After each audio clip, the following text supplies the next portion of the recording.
Hello and welcome. You're watching the 12 Report here on News Central Television. I am Judith TB standing in for Blessings Masugo. The headlines. Judge steps down from asset forfeiture case against former Minister of Justice Abubakar Malami. Kwankwasiyya Movement demands removal of Kwankwaso's name from U.S. Religious Freedom Bill. And Cyclone Katsina has left 31 people dead in Madagascar. As always, we have our reporters stationed in different parts of the country and beyond. Joshua Marayi is on standby in Abuja. Sumaya Abubakar joins us from Kebbi State. In Lagos, lead correspondent Bernard Akere will join us. And from Plateau, Chizoba Anyonwe will be joining us. And from London, Afia Hagen will join us. We've got the details in a moment. Welcome. We'll begin with judicial matters, as matters where Justice Obiora Egwuatu of the Federal High Court in Abuja has reclused himself from the asset forfeiture case involving former Minister of Justice Abubakar Malami and two others. The judge informed counsel of the parties after they had formally entered their appearances in court. Joshua Marayi, our judiciary correspondent, is on standby at the courts for update on today's proceedings. Joshua, quite a dramatic development. Did the judge give any reason for stepping aside from the case? Well, good afternoon to you, Judy. Of course, he gave reasons. This is not the first time Abubakar Malami, alongside two others, will be appearing before a judge of the Federal High Court. You recall sometime a few weeks back, the same Abubakar Malami, alongside his son and his wife, appeared before Justice Emeka Nwite, where they took their plea on a 8.7 billion naira fraud charges laid against them by the EFCC. The same judge also granted interim forfeiture orders of some properties, particularly 57 in numbers of some properties allegedly linked to the former Attorney General of the Federation and Minister of Justice. But subsequently, this particular case was reassigned to a new judge. That is the judge named Justice Obiora Egwuatu. Now, upon commencement of proceedings this morning before Justice Obiora Egwuatu, all of the counsels have announced their appearances, and everybody, they were all ready for the case except one of the counsel, that is President Paul Daud, who is representing Malami himself, who wrote a letter to the court that he would be absent. However, after announcing appearances, Justice Obiora Egwuatu announced to the court that he is recusing himself from the case and all other cases that concerns Malami and the EFCC. This was taken with shock by some of the counsels who were actually present during the case hearing this morning. And Justice Obiora Egwuatu said that he is actually recusing himself from the case due to personal reasons and for a fact that the interest of justice must be upheld in the cases. So that is where we are. Justice Obiora Egwuatu has handled the case and he has made orders that the case file be returned back to the Chief Judge of the Federal High Court for further reassignment. So that is where we are, Judith. Well, Joshua, I must say thank you for that update. Joshua Marayi, there, correspondent live from the High Court in Abuja. Now let's talk about securing the future of the nation as the United Nations, in partnership with the Nigerian government, the UK International Development Agency and Tropical General Investment Group, has convened a two-day conference in Lagos on securing futures, market-based solutions for internal displacement. The event highlights the market-driven approaches that would support communities affected by displacement across the country. Our lead correspondent, Joshua Marayi, is live, or rather, I take that again, Bernard Akere, forgive me, is live at the venue of the conference to join us now to give us some of the key takeaway from today's event. Bernard, I called you Joshua there for a second. Forgive me. Talk to me. What are the key discussions so far, and what solutions are being proposed for internally displaced persons? All right. Thank you so much for having me, Judith. And it's okay if you call me Joshua. I saw Joshua earlier, very charmingly dressed, so it's a compliment. So basically, like you introduced, it's the market-based solutions for internal displacement. And largely, the conversation surrounds seeing internally displaced persons not as liabilities, but as assets waiting to be harnessed or waiting to be tapped. There's been discussions and conversations as to how the private sector can actually invest in internally displaced persons. Also, there's been conversations around how, the authorities authorities and the private sector as well should not just look at internally displaced persons from the place of people who have been displaced based on insurgency, particularly from the northeast, northwest, and north central. Here at New Central, we've been able to establish the fact that people are displaced from different parts of the country and for different reasons. And these conversations were equally raised here. Most recently, we've had the displacement based on demolitions, like the one we've seen in Makoko. So there have been people who have also added their voices to the conversation, stating that these other persons should equally be added to the list of internally displaced persons. Earlier we had Ia, who's a close friend to the family at New Central. She spoke, basically about how data gathering has also been an issue when it comes to handling conversations concerning internally displaced persons. There have not been accurate data gathering concerning that, and then we had the minister respond to her question. That's the Minister of Humanitarian Affairs and Poverty Reduction, and he talked about the challenges in gathering such data. But by and large, the conversation still continues. Now the guests are breaking into groups, and that's the reason why it's been a bit challenging to pick them, one-on-one and have a conversation. But we're hoping that when it comes to the press briefing session, we'll be able to have a proper conversation with the guests and the dignitaries. We're equally expecting the Honorable Minister of Defense, that's retired General Christopher Musa, who's representing the Vice President. We hope that he will be able to speak more on how, insecurity can be curbed and how internally displaced persons basically can be seen as assets rather than liabilities to the country. Well, Bernard, I must say thank you for that update. Well, it's day one, isn't it? And let's see how this will play out as well tomorrow. Two-day event there. Very important discussions being had about the IDP. And also, I got to say, Joshua is also beating you as regarding wardrobe. Bernard Akede, they are correspondent live from Lagos, lead correspondent for New Central. Let's switch gears now to security matters. The Kwankwasiyya Movement has displaced or dismissed claims that its leader, Senator Musa Kwankwaso, is being targeted under a proposed United States Religious Freedom Bill. The U.S.-Nigeria Religious Freedom and Accountability Act 2026, introduced by 5 U.S. lawmakers, proposes sanctions against Kwankwasiyya, the Miati Allah Cattle Breeders Association of Nigeria, and Miati Allah Kutar Hor, over alleged violations of religious freedom. The bill accuses Kwankwaso of contributing to the persecution of Christians in Nigeria. In a statement issued Thursday, the movement described the allegation as unfounded and called on U.S. legislators to remove his name from the bill. Spokesperson Habibu Salih Mohammed said the inclusion amounts to selective targeting of the former Kano State Governor and former presidential candidate of the NNPP. Still on security, the military in Plateau State under Operation Enduring Peace has reaffirmed its commitment to strengthening security in Birkin Ladin local government area.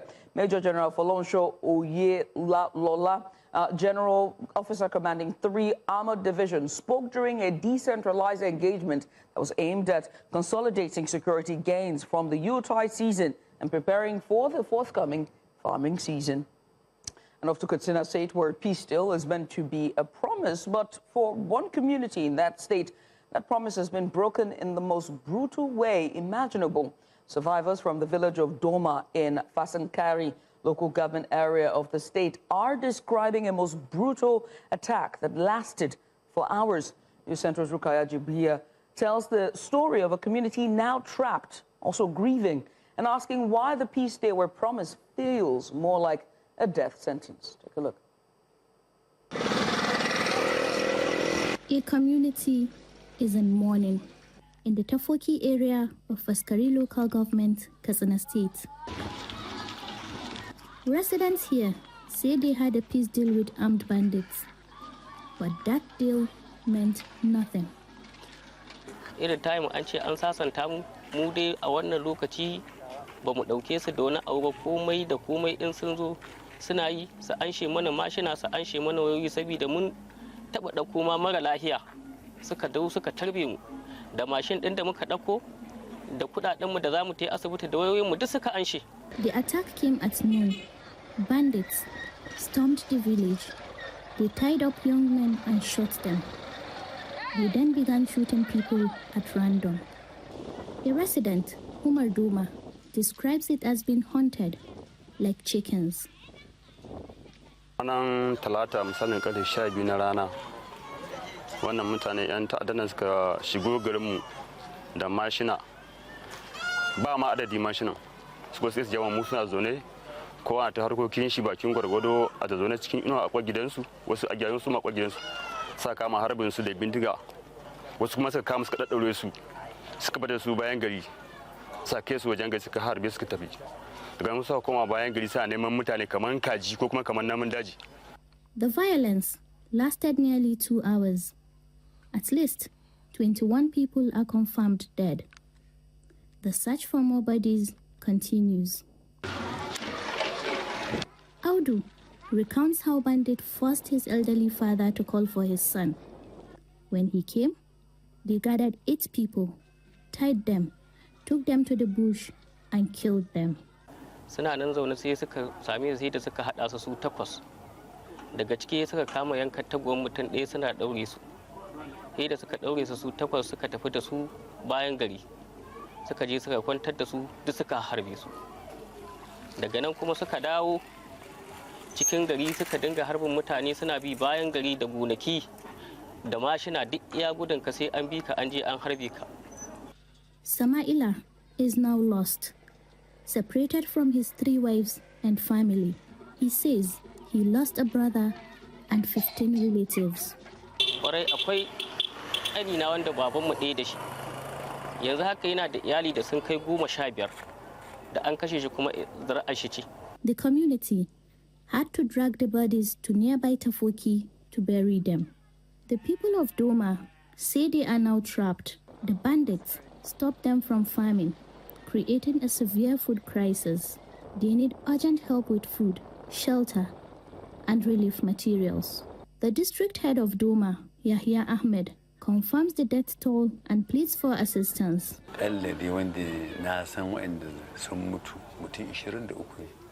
Wanda masu rauni wasu na Katsina orthopedic wasu na Fanto duka wanda na yi majami'in 23 nan nake jin matasansu wanda ba su da mata ba sai su 4 ba da sauran masu gidajen kai ne. He also raises a troubling question. Even when the army arrived and saw the bandits, residents claim no shots were fired to stop them. Har sojoji an turo da sun je Doma amma ba a ba su kuma su harbi wani ba. From a community that hoped for peace, only trauma and graves remain. This is the brutal story of Doma. In Katsina, for News Central, Rukaiya Jibiya. You're watching the 12 Report on News Central Television. We go on a short break. When we return, there's more. Stay with us. You're welcome back. Authorities have confirmed that 4 people abducted along the Umu Aran Isayunlu Isan Road on January 5th, 2026 have been released. The victims are receiving treatment in hospitals in Ilorin, Umuaran. Now, insecurity remains high. On Tuesday evening, 1 person was killed and another abducted along the Correctional Center Road, prompting panic in Isa Unlu Isin and neighboring communities. Now, some local schools have temporarily closed as a precaution. In a related incident, a suspected bandit disguised as a beggar was arrested in Igbaja, Ifelodu local government area. Intelligence reports indicate that other bandits fleeing Baba Songo are using similar disguises to move undetected. Authorities warn that bandits hiding in Baba Songo and Orago community to roam across Kwara South, heightening security concerns. The Federal Ministry of Works has raised fresh concerns over vandalism on the Lagos-Calabar Coastal Highway. Officials warn the damage could delay construction and raise project cost. News Central's correspondent Israel Firobo has the details. The Ministry of Works says repeated vandalism is threatening progress on the Lagos-Calabar Coastal Highway project. During an inspection in Lagos, the Federal Controller of Works, Engineer Olufemi Dare, described the situation as alarming and called for urgent action. What was implemented concerning drainage system on Coastal Road was an underground drainage system.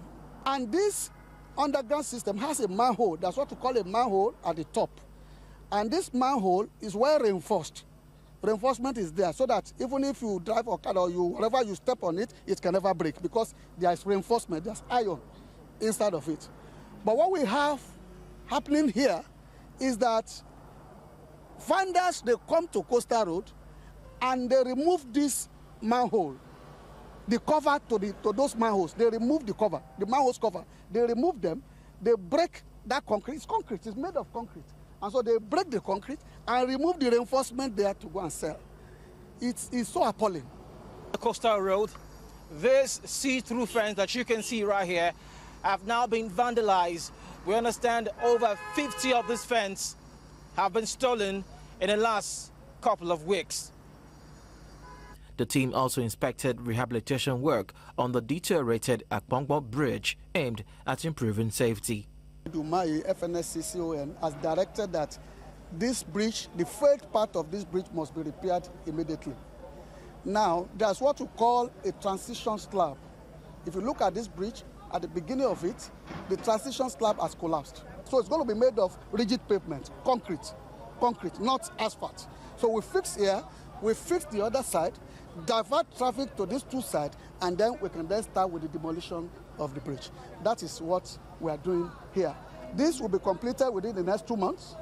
By the grace of God, it's going to be complete, and you can see that contractor is very serious. They are working assiduously to achieve that they meet up with the timelines of this project. Later visited the Lagos-Ota-Abeokuta Expressway, where contractors say repairs will be completed within 4 months. It's one of the busiest roads in Lagos State. Complete rehabilitation of this Lagos-Ota-Abeokuta road.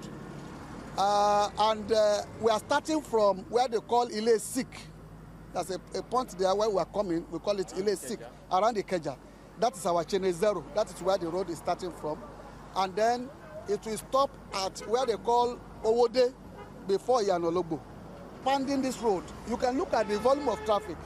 We must expand it so that it can accommodate more traffic. So we are extending from 12 meters as it is existing here to about 15 meters. So we are going to extend the shoulder.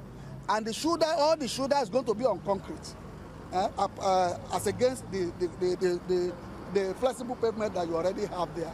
The ministry says stronger security and community support are vital to protecting public infrastructure. In Lagos, for News Central, Israel Ifirobo. The Minister of Federal Capital Territory, Nyesom Wike, has fixed the end of June for the commissioning of the Airport Kuje Road, which is being constructed. The minister made this known during an inspection of the project, expressing his delight at the state of progress on the road, saying that he is confident that the contractors will meet up with the deadline given. The airport to Kuje Road is the one road that's very key for us. Then from Kuje to Kwara. The last time I was there, you remember, we stopped at the mosque where they were constructing. And we were well impressed with the level of work done. And like the contractors have said, God willing, by first week of June or June, they would have inaugurated this project. It's a very important project so that you don't need to go to the through airport if you are going to go to town.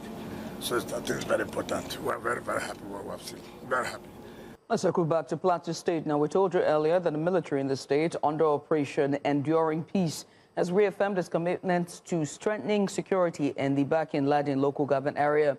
Now, to give us insight following that meeting is our News Central's correspondent, Chizoba Anyowe, who will be joining us live as she's been covering the operations. Chizoba, it's good to have you. Talk to us about, so far the outcomes of that meeting and the commitments made on the sidelines. Hello, Judith.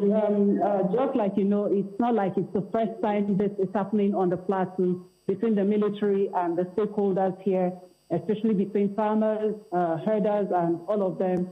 So it's one of the measures put in place by the Nigerian military to ensure that both parties come together to live in peace.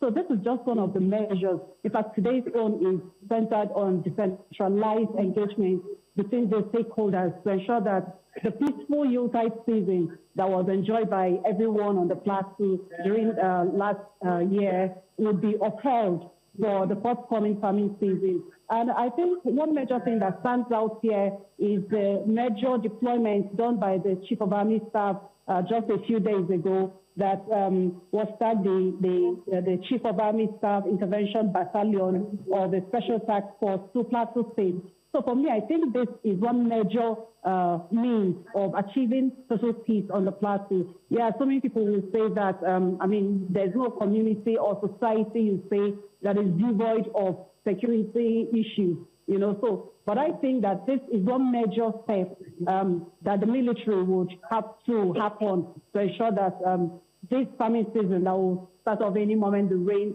coming, will be a game changer for these farmers and, of course, the herders and Plateau State. Remember, when there is insecurity anywhere, no one is safe. It's everybody's business. And apart from that, there's also fertilizer distribution approved by the Chief of Defense Staff. And so this is also an intervention by the military in Nigeria to ensure that there is peace at all costs.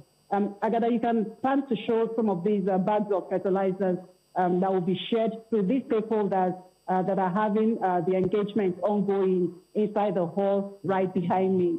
So those are the bags of fertilizers, just for a symbolic distribution of these fertilizers.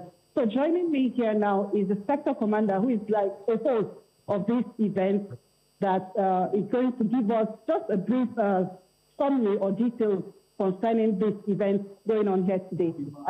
Colonel Victor Asuko is his name, and he's the commander of Operation Enduring Peace in Barkin Ladi local government area, where this engagement is holding now. So he will just give us a brief update. Colonel Asuko, tell us what major things people would expect after this event, because we know it's not the first time this is happening on the platform. Thank you so much.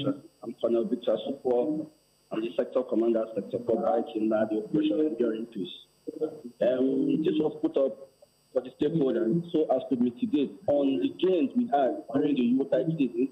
For the first time in about 15 years, people of Barkin Ladi came out in the open to say there was no attack during the Yuletide season. That's the plus for the military as a whole.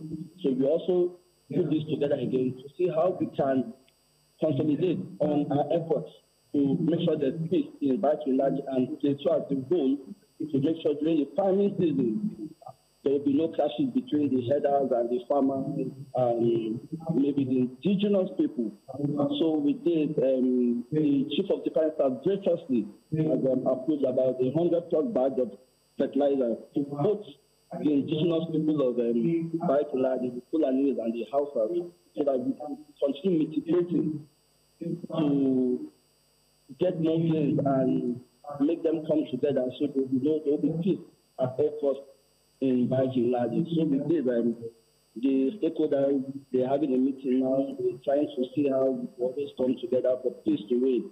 And these are what we do most times, the stakeholders meeting, which is to keep putting it constantly to talk to them so as for peace to reign in the classroom. Thank you. Thank you so much. So the commander of Operation Enduring Peace, Major General Folosho Oyinlola, who is having this meeting right behind me indoors, has assured that this measure will be sustained.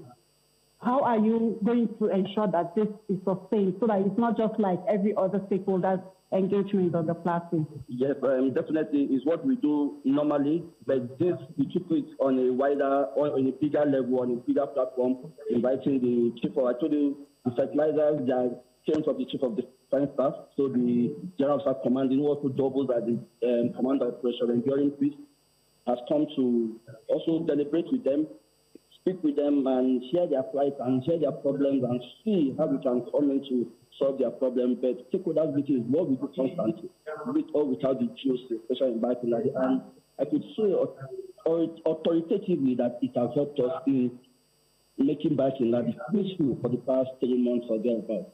Thank you very much, sir. Thank you so much, ma'am. It's back to you, Judith, in the studio. That's what's happening here. So the engagement is going on in there. Other sister security agencies are here, religious leaders, traditional leaders, and all of them. So all these are efforts in trying to ensure there's relative peace that will be sustained on the plateau. Back to you, Judith. Chizoba, many thanks. Chizobanyo with our correspondent all the way from Plateau, the capital, Jos. We switch gears from Jos to Kebbi State. It's day 2 of the Argungu International Fishing and Cultural Festival, and it's in full swing.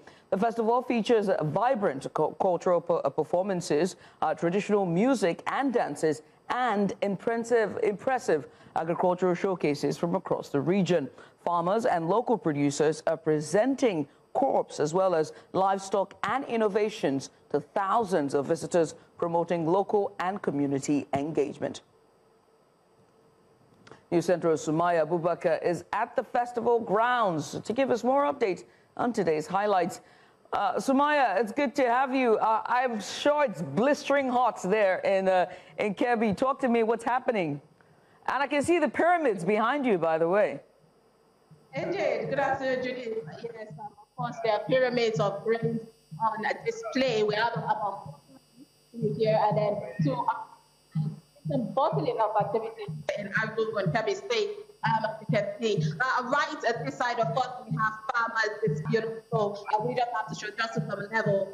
And then this is all about agricultural produce today. It's going to be agricultural produce quality competition. There will be a goat killing competition as well. And then tug of war between poachers and fishermen. Now, we don't know what that entails, but we know it's going to be a really spectacular show. So currently we have a farmer with us who spoke to us about the benefits, of these activities, and this festival too came as a farmer. We have Abubakar Kalgo, who will be talking to us about that. Good afternoon. Good afternoon. Thank you for joining us. Now, explain to us the importance of Argungu Festival to you as a farmer. Well, first and foremost, I would like to welcome you to Argungu International Fishing and Cultural Festival. The festival provides an opportunity for farmers to showcase their abundant products. It enables the state to get positioned in the global tourism and agriculture community. This is an opportunity for farmers to meet potential investors where interaction on mutually beneficial activities and get spectacular. So in the next 2 to 3 days, it's going to be very robust engagement of activities where investors coming from all over the world will meet local actors so that they can discuss trade, discuss export, discuss value chain. This is for the Argungu Festival. So as a fisherman, a farmer, beg your pardon, how is this helping you? Well, it helps a lot because it attracts the attention of the state and federal government toward the activities of farmers in the state. It enables farmers to showcase our abundant agricultural produce, ranging from rice, wheat, soybean, sesame, shea nut, and a lot of agricultural commodities. Kebbi is an agrarian state. The government is doing a lot in promoting agricultural development, especially grassroots farmers, so that the economy will be expanded, people will have income, can be self-reliant and minimize insecurity. Thank you so much, Abubakar Kalgo, on that one. We also have, of course, a female representation here where we have farmers talking to us about this. Now we have Maria Suleiman here to talk to us, who is also a farmer. Good afternoon. Good afternoon. Now talk to us about the importance of women in farming and how Argungu Festival can help you showcase your own product. Women in farming take the lead our households. It has made us, we are not competing with our husband, but it has made us be more to our family and to the nation, because we have association. So through this association, we have an from the government, so which we women are very grateful about. We have taught so many methods of farming. We went to even plant our seeds, method of farming it, method of transplanting. We've learned that a lot. How we do. There's another thing again we do. This farming. There are women that they have a lot of things to do. They cannot come out into farming. They have grasslands in their houses. We are taught how to do farming. We can now have our vegetables at not even going to the market, which is really very helpful to us. Yeah. Now, Engineer Maria, just in quick words, explain to us how excited you are about Argungu Festival. Since I was small, it has never been as exciting as this time. It has been modernized. So many innovations are coming. We are really very grateful and very happy. Thank you so much, Haja Maria. Now, of course, you've heard for the farmers, Judith, and you're seeing how the bustling of activities is going on, around us, and it's still ongoing. Now, right behind me, of course, there is a coordinated event happening, which, of course, we'll be going back there to hear the government address. So a lot is going on, and this is just day 2, and subsequently we'll be talking about sports and other activities ongoing. Absolutely. I want to say thank you for that. Sumaya Abubakar is our correspondent at the Argungu Festival there, the International Fishing Festival happening live in Kebbi State. I'll switch gears now to election matters at the State and House of Representatives Committees on Electoral Matters held a joint budget defense session with the Independent National Electoral Commission, INEC, on its 2026 envelope budget. In attendance were chairmen and members of both committees, alongside the INEC chairman, Professor Joash Amupita, senior advocate of Nigeria, SAN, and documents indicate that the commission is requesting approximately 873 billion naira for the 2027 general elections.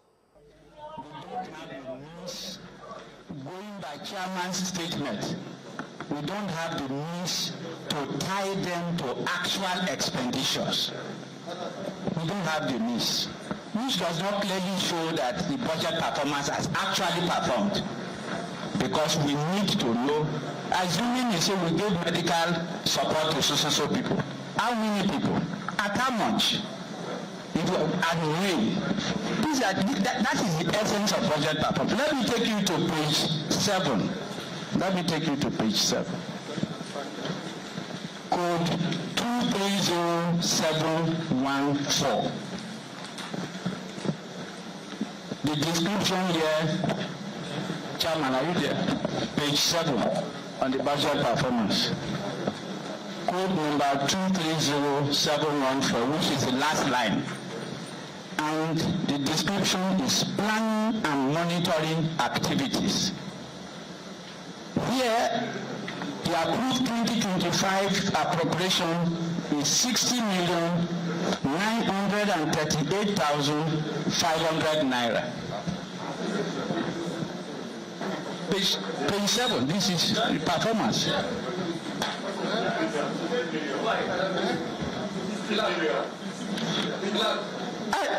I don't know whether it's my own is differently written.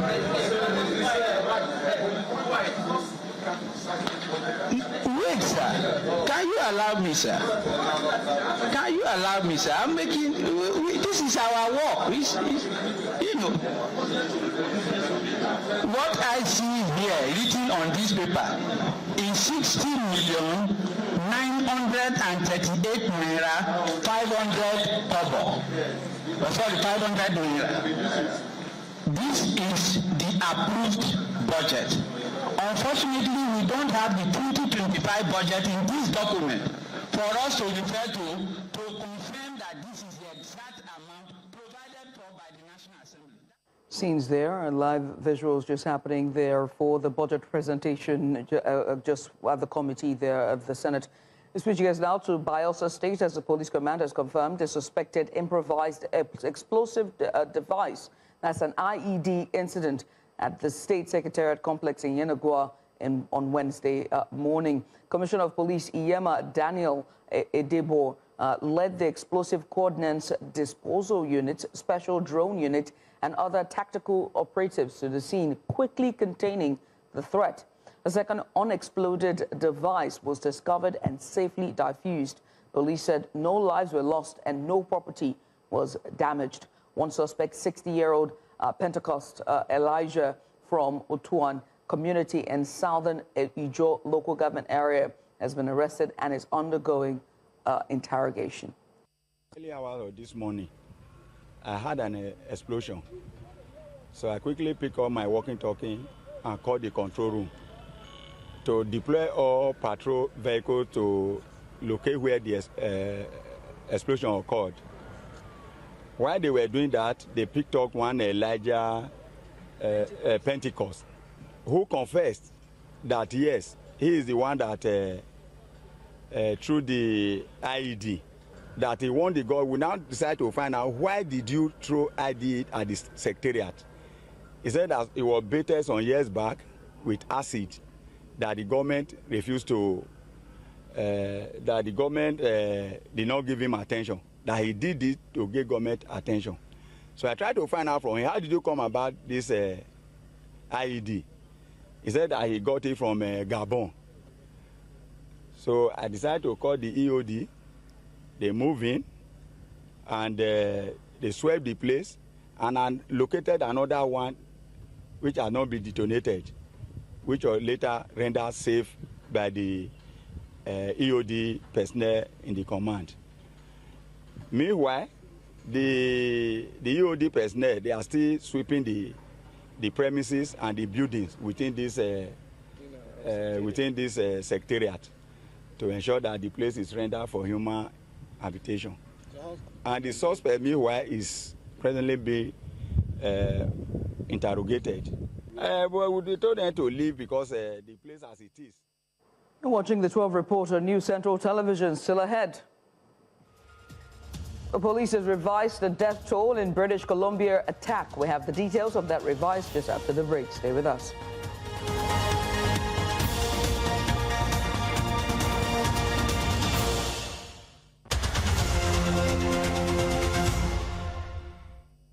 And the news continues in East Africa, where at least 31 people have been found dead after Cyclone Gazani battered Madagascar's second largest city with winds of up to 250 kilometers per hour.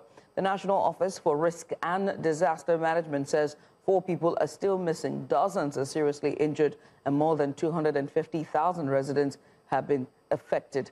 Officials report widespread damage, as well as including destroyed homes, debris blocking roads, and severe flooding across eastern coastal region. Devastating scenes there. We switch gears now to Canada, as authorities have revised the death toll from the Tumler Ridge shooting to 8 victims, plus the female suspect who died at the scene. The Royal Canadian Mounted Police in British Columbia confirmed the update on Wednesday, noting that an earlier report of 9 fatalities was corrected after 1 critically injured woman survived. Police say 2 women were airlifted to her hospital and remained in serious conditions. Now, investigators say that an 18-year-old carried out the attack at a local secondary school after allegedly killing her mother and stepbrother. For more on this, our senior international correspondent and anchor Afia Hagen joins us. Afia, talk to me. Police have now named 18-year-old Jesse as the suspect. What details have been confirmed about them? 18-year-old Jesse Van Rootselaar is thought to be the perpetrator of this attack, who died from a self-inflicted gunshot wound. Now, police say that they were a former student at the school where most of the attack took place, but it actually dropped out several years earlier and wasn't attending school at the time of the shooting. Authorities have also confirmed that a long gun and a modified handgun were recovered at the scene. Jesse Van Rootselaar also previously held a minor's firearms license that expired in 2024 and was not the registered owner of any of the guns that were used in the attack, or any guns at all. Dwayne McDonald, the Royal Canadian Mounted Police Deputy Commissioner, also said that Jesse was born as a biological male who approximately 6 years ago began to transition to female. And reports mention para-police visits related to the suspect's mental health. What can you tell us about that history? That's right. Jesse Van Rootselaar was known to local police. Officers confirmed that they've been called to the family home multiple times in recent years due to mental health concerns and welfare checks. On at least one occasion in the past 2 years, firearms were seized from the home under the criminal code, but they were later returned to the lawful owner following a successful petition. Now, the authorities are emphasising that while they do have this documented history of mental health issues, we still don't have a motive that hasn't been established. And there is no evidence that anyone at the school was specifically targeted. And have national and provincial leaders made statements, and what broader messages are they conveying to Canadians at this time? That's right. Canadian Prime Minister Mark Carney addressed the nation, was visibly emotional when he was talking about this attack, calling it a moment of profound grief and ordering flags at federal buildings to fly at half-mast for several days. He said in that address, the nation mourns with you, and emphasised unity, support for the victims, of course, and resilience. The British Columbia Premier, David Eby, described the attack as an unimaginable tragedy and urged people to support one another. Leaders internationally, of course, have been lending their support and expressing their condolences, including UK Prime Minister Sir Keir Starmer. Afia, many thanks for that update. Afia Hagen is our international correspondent, just giving us update there as police has now revised the death toll of the shooting in British Columbia, Canada. As Nigerians, we have been told by our Senate that they acted in our best interest. We've been told that network limitations make mandatory real-time electronic transmission unrealistic. We're told that rural communities without internet coverage make certainty impossible. We've also been told that this is the best compromise. Allow electronic transmission, retain manual backup, move on. But here is the uncomfortable reality about this. Bandits operate in forests, far from paved areas or roads, and even far from telecom masts. They even manage to record ransom videos, upload threats, and negotiate payments digitally. Kidnappers in remote terrain move money across networks in minutes. Somehow, criminals find connectivity in hard-to-reach parts of Nigeria.